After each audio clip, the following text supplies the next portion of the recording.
Ali Manzu, KTN News, Nairobi. Mkewe Rais Rachel Ruto ametuzwa kutokana na juhudi zake katika usaidizi wa kiutu na taasisi ya sayansi ya jamii mjini Odisha nchini India. Mama Rachel Ruto aliteuliwa kutokana na jitihada zake za kumwezesha mwanamke kuimarisha thamani ya familia kupitia miradi tofauti pamoja na miradi ya utunzaji mazingira na kupambana na mabadiliko ya hali ya anga. Akiwa mwanamke wa pili barani kutuzwa, Rachel alichukulia tuzo hiyo kama nguvu mpya iliyotwikwa kusaidia jamii ya Kenya na kuwa na maisha bora siku za usoni.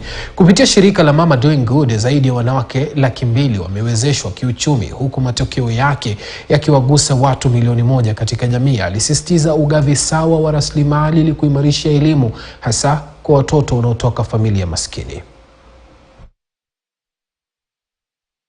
My life commitment is to point and connect women in Kenya and the continent to the opportunities, skills and tools that will empower them to empower economically productive, especially through financial inclusion and financial health, micro, small and medium enterprise capacity building and livelihoods and trade and market access. Our goal is to empower 2.5 million women by 2027 and have a further multiplier impact of 10 million Kenyans. My commitment is to ensure our children, majority from informal settlements, go and stay in school.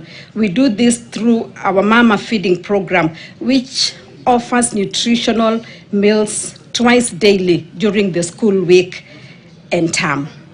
The government of Kenya has also launched a feeding program in primary schools that has just been rolled out in Nairobi County, which is the capital.